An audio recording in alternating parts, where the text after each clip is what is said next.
helper for projectile motion and quadratic equation users.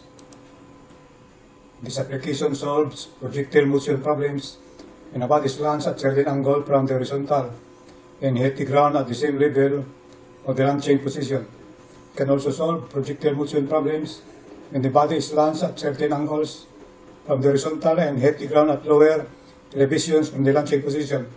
The application uses different formulas such for determining the range, the maximum height, the time of rise, time of rising, time of falling, and time of flight. For advanced users who deals with trigonometry, the sine functions and the cosine functions are used in computing for the maximum height and range of a launched body. The application can even determine the value of the initial velocity when only the range or the maximum height is given. As a summary, the application performs a splendid job, even though it is only a very basic design. It helps very much the physics and the trigonometry users. Definition of terms used in projectile motion and quadratic equation helper. Projectile is a body fired or launched from a point and continuous motion when only gravity is the force acting on it. Other forces are presumed to be negligible. Trajectory is the path followed by the launched body. Horizontal motion is the motion of the projectile that is parallel to the level ground. Vertical motion is the motion that is directed straight upward from the level ground. Range is the maximum horizontal displacement of the launched body. Max height is the highest point the projectile will reach above its launched point. Launched angle is the angle measured in degrees relative to the horizontal. Sine theta is the value of the sine of the launched angle. Cosine theta is the value of the cosine of the launched angle. T rise is the duration of time the body had reached its maximum height. T fall is the duration of time from the highest point to the lowest possible level. T flight is the sum of the time of rise and the time of fall. Useful formulas used in projectile motion problems. Range b sub 0 squared times sine 2 theta all over g.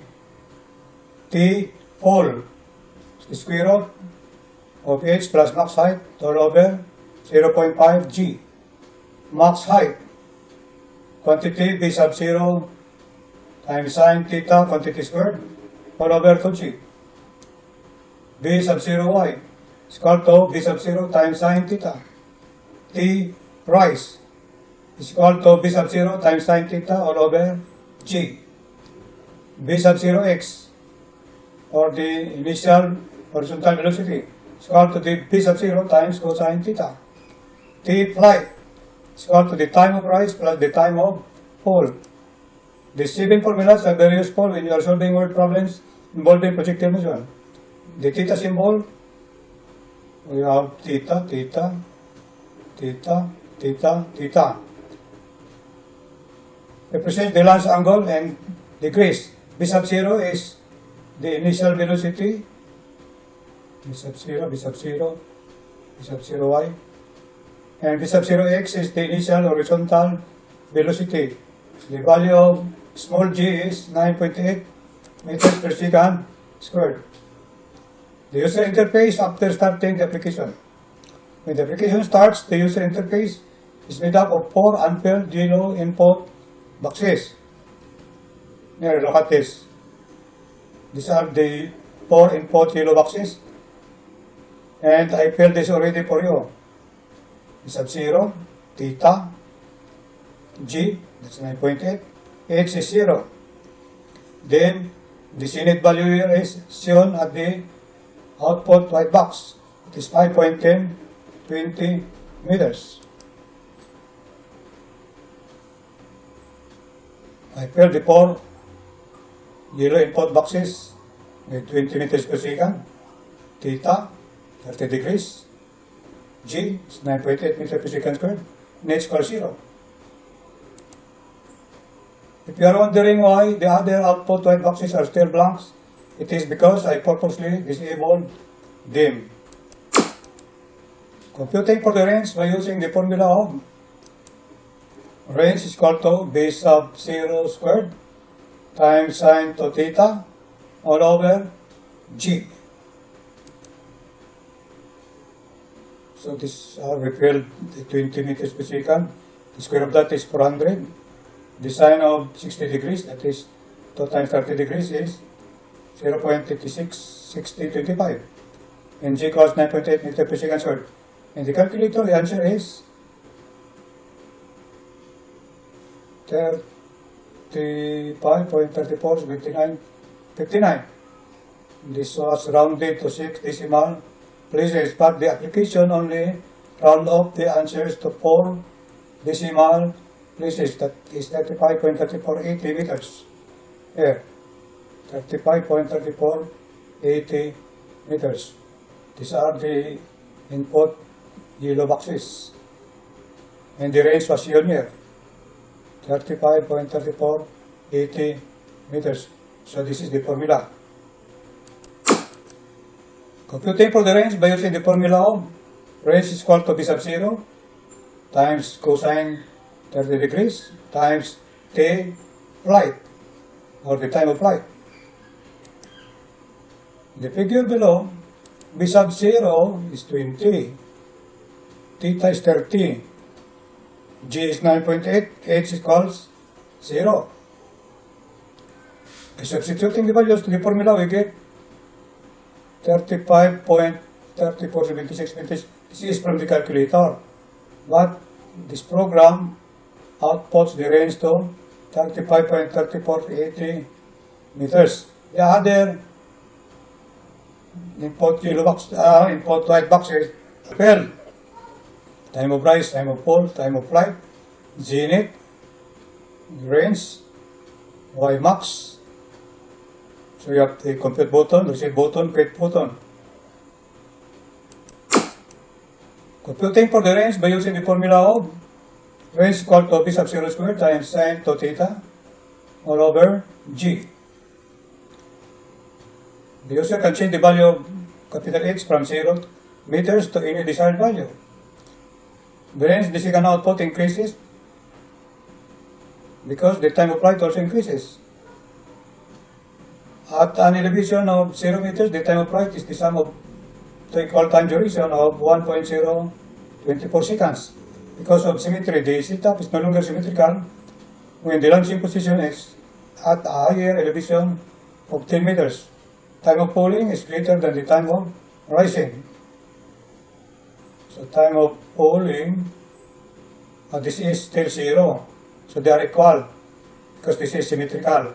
But when the h is 10 meters above the ground, it is not anymore symmetrical. The time of falling is greater than the time of rising. So the range here is a little bit higher, that is 48.0815. It is higher than the former range of 35.3480 meters. Hence,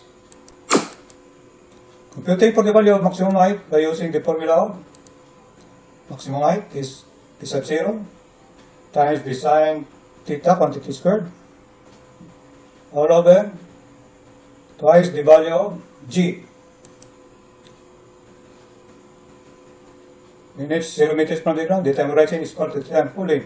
Because of symmetry, hitting the h to 10 meters, time of rising is lower than the time of falling, thus affecting the value of max height. The first y max plus capital H is 5.1020 meters, but the second y max h was 15.1020 meters. The zenith of all projectiles are equal, but y max plus h values are not. There is an additional of 10 meters and the h equals 10 meters. This is first y max here, 5.1020. But the other output, y max here is already 15.1020 meters. A practice in computing for the time of falling using the formula of T fall equals square root of h plus max height all over 0.5 g. Calculator interface to projectile showing max height. Projectile in grade started simultaneously with the projectile in green. The projectile in red has higher max height, this one here, it has higher, no? That is more than 60 meters.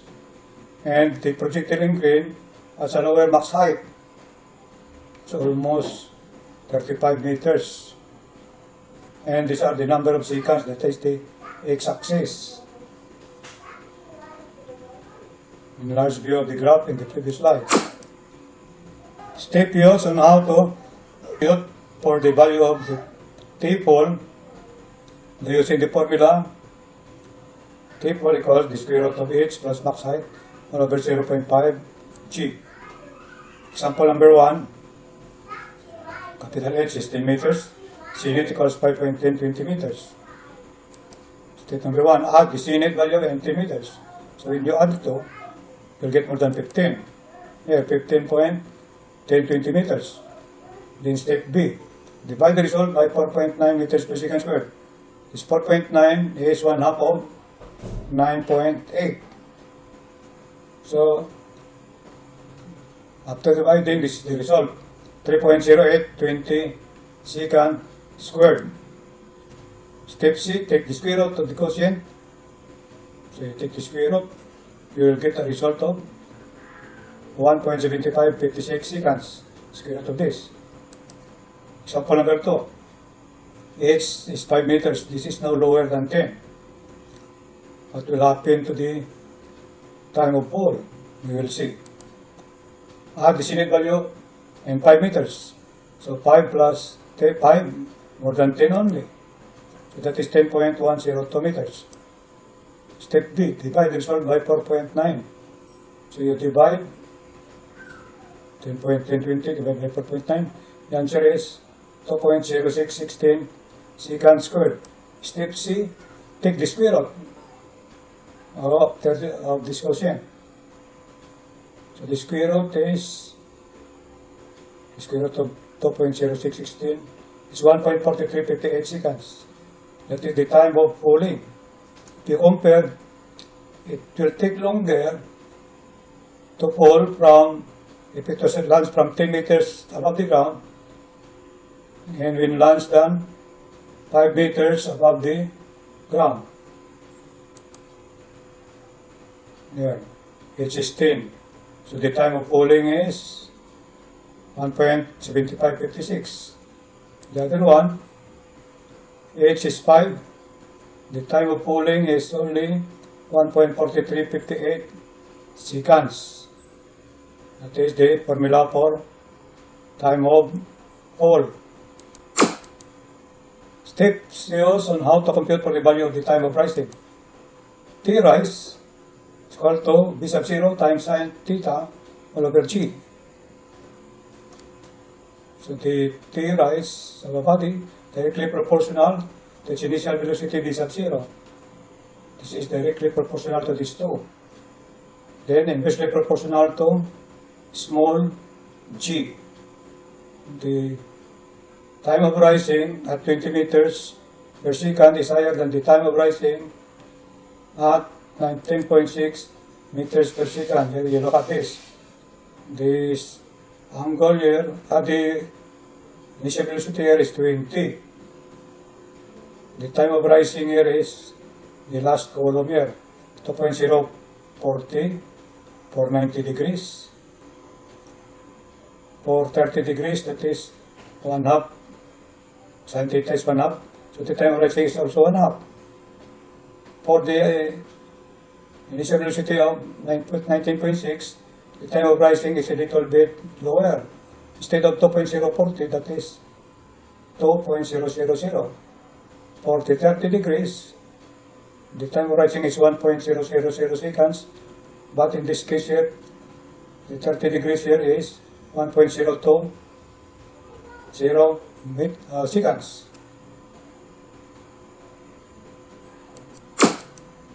Solving for the initial velocity v sub 0 when the range and theta are given. Since there are only 4 yellow input boxes labeled as v sub 0, theta, g, and h, these are 4.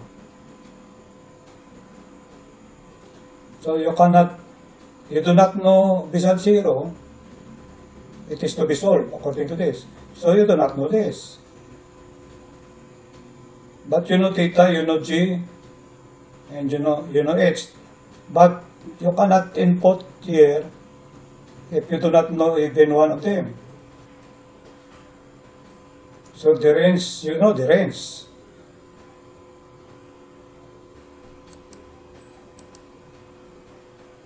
Additional input boxes are created which specifically ask for the values of g, which 9.8 a while ago. The range, you know the range, and the angle theta, you know that. But you don't know this. So you cannot enter them here. Instead, you need additional input boxes. We call it the reverse process. So this is an input box. This are, according to this, please enter the value of small g. It was entered already here, 9.8 meters per second squared. The meters per second squared is not written, but is understood.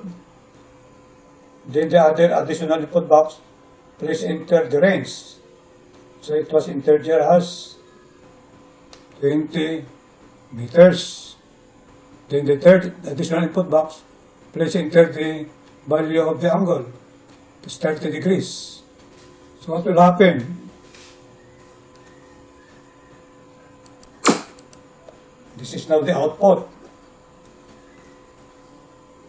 The output program interface showing the 3 yellow input boxes with computed values already shown. So the input boxes become now the output boxes. The box capital H is empty. So the application treats it as 0 value. Note that the range box value is entered by the user additional input boxes. Its value is 20.000.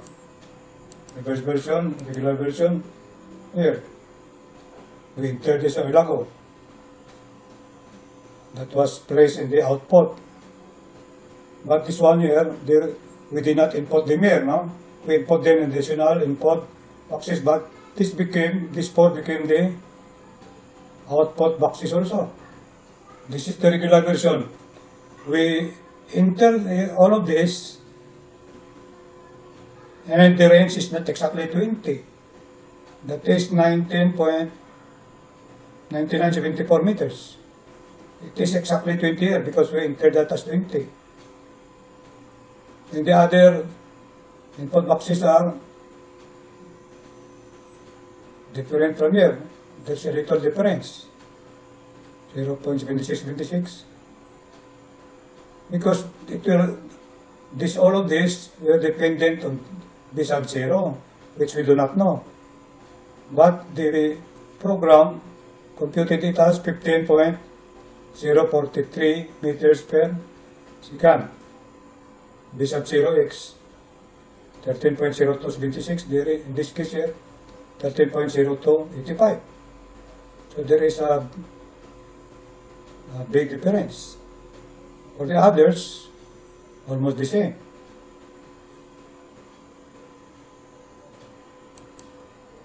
By comparing the two version outputs, there is a slight significant difference. So there is a difference, but only very slight. Overall, the reverse version is almost as effective as the regular version. The output program interface showing the 4 yellow input boxes with computed values already shown. The H box has 10 meters of values and not 0. Reverse version, regular version, this is the reverse version. The range is 50 meters. We do not know this. So the program solved for it. For the regular version, we entered it, and the range here was solved. In this case, this was not solved. This was solved here. So there is a slight difference again. It's noted from the previous slide that difference is found only in the fourth decimal place. Hence, it is not significant. Since it is not significant, that means that the given sign formulas are all valid. Solving for the quadratic equations using the built-in interface of this application. Quadratic equation is the form of ax squared plus bx plus c equals 0. This is the standard form. So this is a problem to be solved using quadratic equation. A ball is thrown up in the air. The question is, how many seconds will the ball reach 50 meters, going up and going down? So that's the question. So it can be solved using quadratic equations. So this is the first step. You write 50 equals negative 4.9 t squared plus 38 t plus 1.75 it is here. According to the problem, the same. Then the next, this was transposed to the left side. 50 minus 1.35, it becomes subtraction now. The other two values are the same. Then, these two are subtracted, it becomes 48.25. So this is still not standard form. The last step is writing it in standard form.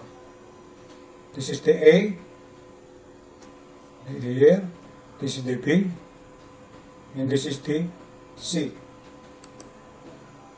Solving for the value of t using quadratic equation, this is now the built-in interface. You have to enter the A here, the B, the C. Then these are the rows. You cannot click solve quadratic because you have not entered. So after entering, it becomes like this, negative 49, 4.9, 38, and negative 48.25. After clicking solve quadratics, the time the rows were shown. This is the first 50 meters. It will rise to the first 50 meters at 1.5997 seconds. Then it will continue rising. After that, it will go back to 50 meters again after 6.54 seconds. The length of the time is from 1.5997 seconds to 6.1554 seconds. So you just subtract it, you will get the time duration. The time duration is 4.5557 seconds. That's very easy. If you have an interface like this, that's already built in the projectile motion application. About the author of this projectile motion in quadratic center. As a Scherer and Cora, I am posting my instructional background below as of April 9, 2021. This came from the application called Cora. I joined Cora last March 2017. I have already 492 followers. I have taken 3.2 million views already. For this month, I have more than 192,000 viewers.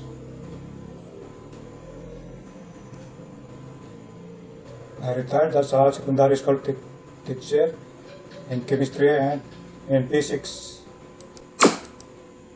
About the author, Eduardo de Diquilia, email address edx@gmail.com. Thank you very much for viewing this video. If you are interested in obtaining the PDF file, PDF is portable document format.